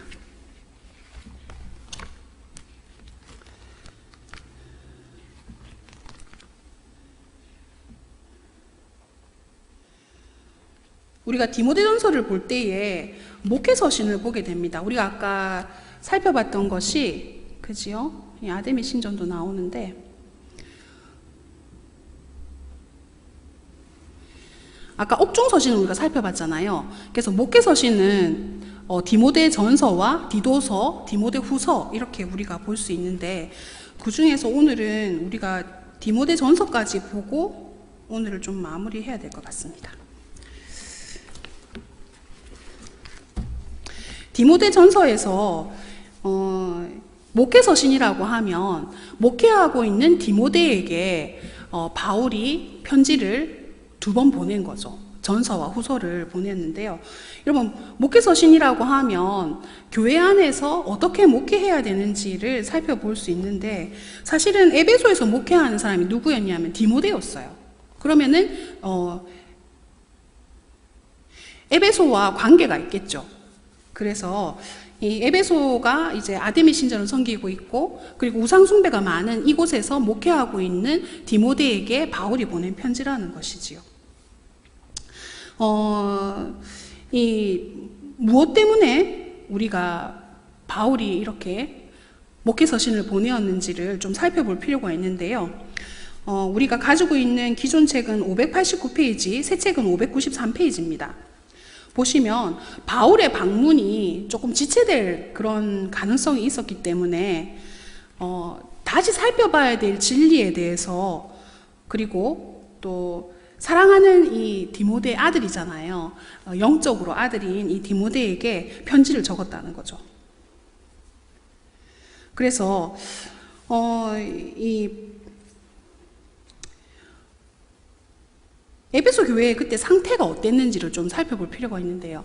이 에베소 교회는 기독교와 유대교를 혼합하려고 하는 움직임들이 일어나고 있었습니다. 그래서 바울이 생각할 때에는 여기서 구분을 지어야 되는 것이죠. 율법 교사들의 이단에 대한 것과 에베소 이들이 에베소 교회를 위협하고 있었기 때문에 바울은 거기에 대해서 디모데에게 알려줄 요량으로 서신을 썼다는 거죠. 그리고 복음에다가 망령되고 허탄한 신화들을 첨가하려는 시도들이 일어나고 있었기 때문에 바울은 바른 복음이 무엇인지에 대해서 이야기할 필요가 있었다는 거죠. 그래서 이런 거짓된 가르침들을 맞서고 있는 디모데에게 이 무엇이 거짓인지 그리고 진짜 복음에 대한 부분들을 가르쳐라 라는 것을 말하고 있습니다. 근데 그 진짜 복음을 가르친다는 것은 말로만 가르치는 것이 아니고 말과 행동을 통해서 복음에 대한 것들을 본을 보여라는 당부를 하고 있는 것이지요. 그래서 여러분, 우리가 복음을 가르친다고 했을 때 사실은 복음을 전파하는 거기 때문에 말로만 복음을 전하는 것이 아니라 사실은 우리의 행동을 통해서 복음이 증거되어지는 것이거든요. 그래서 아까 우리가 어떻게 하면 성화적인 삶을 살 수 있습니까? 막 이렇게 그 답이 나중에 나옵니다 했잖아요. 결국에는 우리의 입술을 통해서 복음이 나오기도 하지만 우리의 삶을 통해서 복음이 증거되어지기 때문에 그렇게 말씀드린 것입니다. 근데 우리가 좀 유의해야 될 것은 에베소서를 봤을 때 여러분 전신갑주에서 유일한 공격적인 무기는 무엇입니까? 말씀의 검이지요. 그래서 우리가 무엇을 해도 말씀을 이렇게 강조하는 것은 정말 필요한 것인데 여기서 보면은 유일한 무기가 말씀의 검이라는 것을 우리가 생각해 볼 때 야, 나는 영적 싸움에서 이 말씀의 검을 얼마나 사용하고 있는가 생각해 봐야 되죠.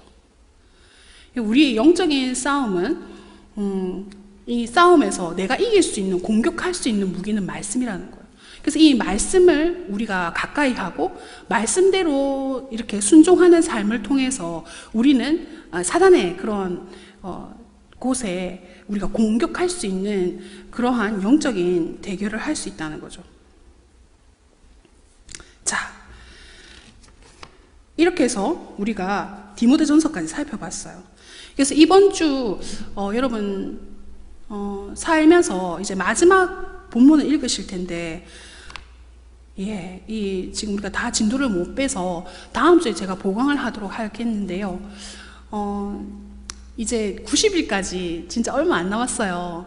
이제 85일차부터 해가지고 쭉 읽으실 텐데, 여러분 너무 수고하셨고, 또 일독하시는 분들 축하합니다. 우리 좌측의 박수를 한번 할까요? 수고 많이 하셨습니다. 그리고, 또 조장 모임을 통해서 조원들을 만나서 이야기하실 테지만,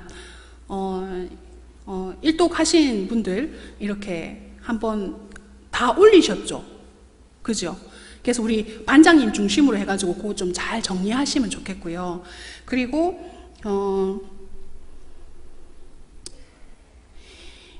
통근 통독을 통해서 하나님께서 하실 일들을 많이 기대하고 우리가 기도했는데, 또 하나님께서 우리 가운데 선하게 그렇게 이미 이루신 줄 믿고 그렇게 나가기 원합니다. 제가 기도하고 오늘 마치도록 하겠습니다.